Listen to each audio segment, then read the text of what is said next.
Welcome everyone to the Coaster Spot. This is Alex, and we are back at Dorney Park for construction update number 8 of Iron Menace at Dorney Park in Allentown, PA, filmed on February 26th. Big thanks to Ryan Elridge and the PR team for inviting me out to the construction site. I've been talking about it for months now. Finally was able to make it happen, and I had a great time, and he was able to answer pretty much every question I threw at him. So we will be able to learn a lot about Iron Menace and the surrounding area and other things going on at Dorney Park.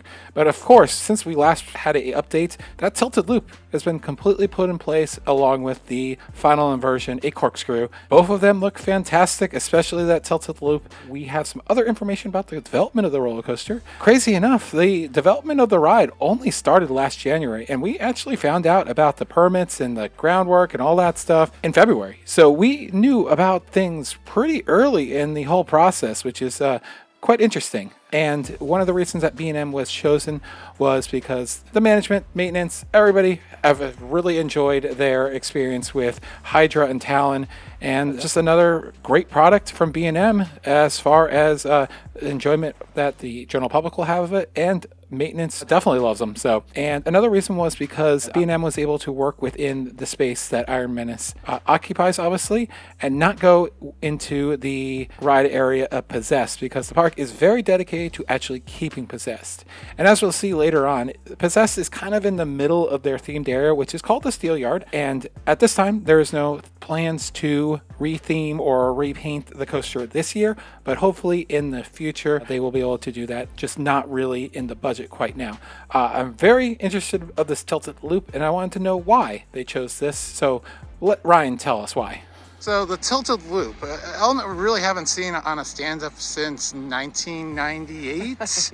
What was the decision to bring this back on a dive coaster of all things? So one of the things that, you always want those superlatives or something that really makes your ride stand out. And so we started to have those discussions. B&M suggested a tilted loop. And the thing that we thought was great about the tilted loop, not only being the first ever on a dive roller coaster constructed by B&M, but also just the way that this layout is. The tilted loop itself is going to take you out and over top of the Zephyr. So you're going to kind of have this hanging effect over one of the most historic rides, not just at Dorney Park, but on the Northeast, a scenic railway. So we really think that the two things tie really well together. And not only that, I think because of the speeds and the dynamic elements, this tilted loop will just give you another one of those, and it is a first, but it also gives you another one of those kind of exhilarating moments in the ride that I don't think you're going to really be able to get anywhere else. So it's definitely interesting to see why all these decisions are made. Sometimes they're pretty cut and dry, and there it is. So as we pan around the construction area with the final helix, pretty much I believe every support is in place, and only 7 pieces of track are remaining. They will be track complete by midweek this week, with that final piece going in, and it should go in probably without much of a problem. B&Ms are usually within fractions of an inch to meet up with the start and the finish, which I still find pretty impressive, considering that even the smallest of coasters sometimes have troubles with track line. But one that goes 160 feet tall and has a track length of over 2,000 feet, that is some amazing engineering, in my opinion. The bathroom on the right there will get a little bit of a wrap to theme it into the areas. None of the queue line has begun really construction yet, but the station is moving in full force. As you can see, some of the theming for McTavish and the whole steel theme, and just interesting to see the first layers and how everything's cut out and how everything is put together with theming out a station. And definitely working on moving this coaster along to be able to test it next month. That is the goal, to test in March. So we are going to be seeing trains rolling on this track before you know it. And once again, here's another look at that station and all the work that was being done, putting in that roof that's going in. It's going to have it stressed look, so it's going to look fresh, but it's going to look used at the same time. And just more theming elements were being unpacked and ready to be put into place. And of course, the Cedar Creek flyers are being rethemed to the empty buckets. The park did share some photos, and they look fantastic and fit into the theme very well. It would have been just so awkward if they hadn't done anything to it. So that is the new paint job right now going in. The base of it still needs to be wrapped in its theming, but the new colors, surrounding fence, everything else is being painted to match the new paint scheme.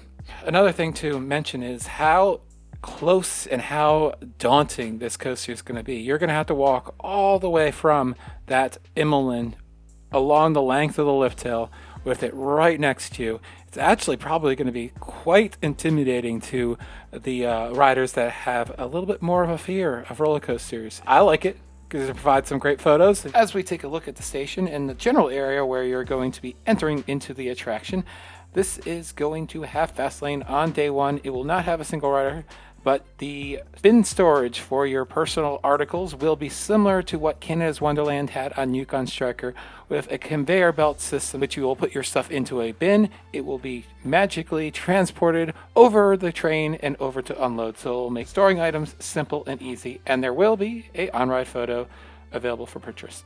There's that Immelman right there with that amazing whip and dive out of that element. Looks fantastic. The midway was just freshly expanded, so it's going to be a little bit wider in this area.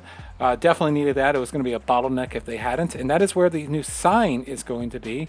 And it seems like they will be continuing the tradition of making a big statement with their sign, similar to what Hydra or over at the Cedar Fair parks like Gatekeeper or Fury, Leviathan have all in the past decade or so. And since we do see Possessed in the background, and we mentioned before that it's not going anywhere, Ryan, without prompting a question from me, wanted to clear that Meteor is not going anywhere.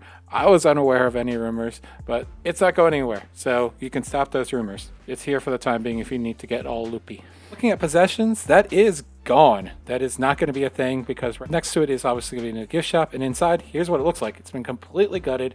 This will be an open air seated area so people can just get out of the sun, sit down, and enjoy their food from the Iron Mill, which we'll show you in a moment. But here's inside of the Iron Yard gift shop. I love the tiles and the windows, and that's just the beginning of the theming, so there's much more coming. And then the Iron Mill is the old Dorney grill. Not much has been going on, but did have some questions that were answered, and the one thing is it will be on the meal pan, so you will find me there a lot this summer eating a bunch of pierogies and pulled pork sandwiches. The crap bar won't have a rotation of beers, but they will be rotating seasonally, and yes, there will be a beer created especially for Iron Menace. That is all that I got out of him about that. I definitely would have loved to have found out more about it, what kind it's going to be. And then down here, no confirmation, but it seems like this will be a very good place to have a new scare zone. They did such a fantastic job with the Ghost in the Machine, and I can only imagine that that's going to continue for Haunt this year. So something to look forward to in September, of course. And because I like to speculate, couldn't help but notice that there is still a lot of area between the Immelman and Possessed's Twisted Spike, so maybe in the future this could hold a new flat ride. The enthusiast got the better of me and asked to go inside of the Possessed lockout area and take a quick look at the spike from right below it, and it looks so cool. I've wanted to stand underneath that thing for such a long time, so that was fun.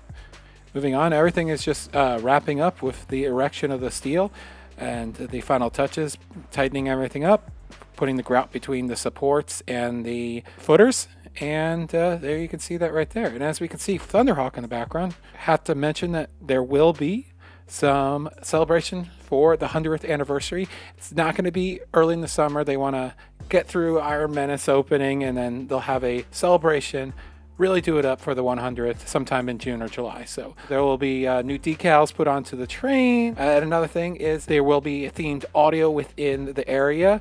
Not likely a custom theme track. I was hoping we'd get something from IMAscore or something like that. But it will definitely set the mood in this area, so we don't have pop music playing in a steel yard themed area. That would just really take you out of the ambiance that they're trying to create. Yeah. And we were able to get right underneath that first drop, and it does look absolutely fantastic. I'm probably underplaying a little bit because I'm kind of really excited for that Immelman and that tilted loop, but it is going to be the highlight of the ride. I don't think it needs to be said that. The Zephyr will probably be a little bit delayed. They're trying to get it open for opening day, but it might be a few days or weeks after opening until they're able to relay those tracks, because it does need to go right underneath that station. And that is going to be about it. We'll be back eventually with the drone. Had some technical problems that were my fault, so we will probably be able to fly the drone in a future date at some point and do some filming, so that should be fun. And do some other filming with the park in the future. Once again, thank you so much to Ryan and Dorney Park for inviting me out. And like, comment, and subscribe, and tell me what you're most excited for with all these new details revealed.